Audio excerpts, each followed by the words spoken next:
Hey, folks, if you haven't done so already, please click that subscribe button below. That'll help us grow as a show, attract better guests. Together, let's make healthcare better for everyone. Once again, click that subscribe button. We'll see you on the next one.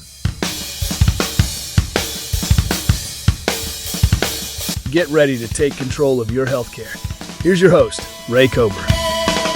And we're live. Ladies and gentlemen, welcome to Broken Healthcare. My name is Ray Kober. I am your host. And joining us today is Shay Forbes, Head of Employer Solutions at Turquoise Health.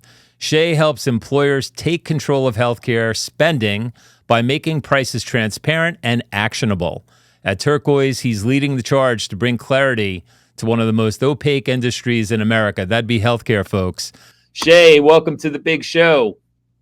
Thanks, Ray. Excited to be here. Thanks for having me on.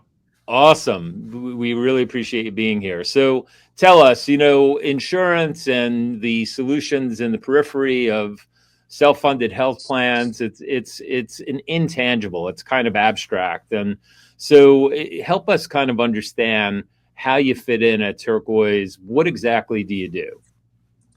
Yeah, there's certainly no shortage of complexity in healthcare, as everybody knows. And Turquoise operates in a corner of healthcare that is very complex, and that's healthcare pricing. Some of the listeners in the audience may remember that there's some executive orders that came out in around 2019 that said hospitals should have to post their prices. And I think it's a very simple, very reasonable ask, but as we know, healthcare pricing can be very complex. And so as the legislation went live in 2021 with the Healthcare or Hospital Price Transparency Act, hospitals were required to post their negotiated rates via machine-readable files. So machine-readable files are these publicly available, essentially just large spreadsheets that essentially go through the price of an MRI and an X-ray and what the prices are. That is very complex. And so what we do is we take all of that data from every provider, every carrier in the country, and essentially make sense of that so that self-funded plan sponsors can make sense of who to partner with, where care should be received, and really help their members make the best choices possible when they seek care. Yeah, and that's really important because I think what you're referring to is the passage of the CAA, right, which went into effect in January of 2021. And one of the many kind of, key bits of that legislation was price transparency. And so you would think that if healthcare weren't so dirty, you would think that that would be a great opportunity for hospitals to embrace this and say, you know what, we are going to be transparent. We're going to put our prices out there so that everyone understands what the cost of a procedure is. And the reality is today, most people aren't aware, but hospitals have something called the charge master.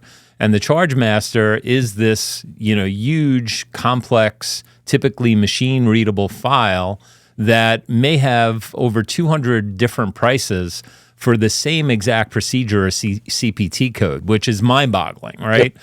And so what I'm hearing you say is that at Turquoise, your business is kind of making sense out of that gobbledygook. It's my philosophy that the way that we fix healthcare is we have to get this information closer to the consumer, right? You have to get closer to, the members that we serve as benefit leaders. But that being said, in this case, you may not realize that you have options. A lot of times you're going to the hospital for an MRI because you were referred there by your physician. And so I think it's up to us as benefit leaders to really instill, there's opportunities, there's optionality with where care is received, and that just because you need this MRI or this X-ray doesn't mean that you have to go specifically to that particular place. And through benefits design, steerage, there's a lot of innovative things that employers are doing with this data to really drive value for not only the plan, but also for the member there. And I think it really is important, and it makes sense, because if you look at it just commonsensically, right, you can't measure quality of a physician or a surgeon or a healthcare system there may be Google reviews for this or Yelp reviews for this, but for Christ's sake, please don't do that. Like that. This is not the way to pick a quality physician or healthcare system.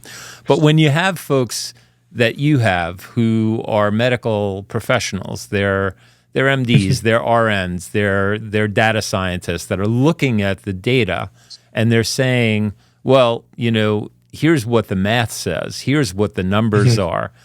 And now the employee has a path to guided care as opposed to, oh, I'm going to go have my knee done by, my golf buddy's surgeon because he had a good outcome. Or I'm going to go to have my hip done by this gal because she's the chief of the department. You could be the chief of a department and have really low quality scores, folks. Like, I know that might be a lot for you to kind of wrap your brain around, but they're out there. And you have to, unfortunately, this information is not public facing. It's not something that's out there that everyone has access to. But what I'm hearing you say, though, is part of your ecosystem, like you're on the employer front, do you also have the opportunity for a general listener to benefit from Turquoise, or no? That's not. Yeah. So if you go to our website, turquoise.health, we actually have a consumer-facing portal where essentially you can go in and search for care. You can go and look up, common healthcare procedures in your market. We do have a couple plans loaded in there. It won't have your member cost sharing kind of automatically loaded in there. That's for the employers that work with us directly. But you can go on our website, search for care, and look up things, like an MRI, an X-ray, other procedures there. If this was billed at a level 4 versus a level 3, like that price is going to vary. And so that granularity, when you look at it, just brings a ton of opportunity for a benefits leader to make some strategic decisions that you can't make when we're saying, okay, they have a 43% discount. It's like, okay, great. Like we're just gonna expect something good. So yeah, I don't think any CFO that's listening, I don't think that little tidbit is lost on them. It's like no. I'm a numbers guy. I'm a numbers gal, right? Yeah. Like, what is the starting point of this discount? You have a personal story to share. How'd you get into this racket? Yeah, so I graduated college. I grew up playing basketball, and that was just like my whole personality. And then you graduate college, you're like, okay, what am I going to do? And are you super tall? We can't see. You're sitting down. How tall are you? 6'2", not super tall. All right. So, no, but that's all right. I mean, for a high school, college player, you're in the range. Yeah. And so I tore my ACL like 2 months before graduating, and you're approaching a lot of milestones in life, and so I had never really leveraged the healthcare system like at all. That just wasn't something that I had like needed to do. So I scheduled the surgery. I got my surgeon based off of a recommendation from a friend. He had done a professional athlete's surgery, and so I was like, this is going to be great. And that's just how I chose him. He was in network. I even got a pre-auth letter from my insurance, but I didn't read it in the fine print, and I'll talk about that here in a second. We go in to have the surgery. I'm expecting, maybe I don't even know why I'm expecting it, but I'm expecting maybe $4,000.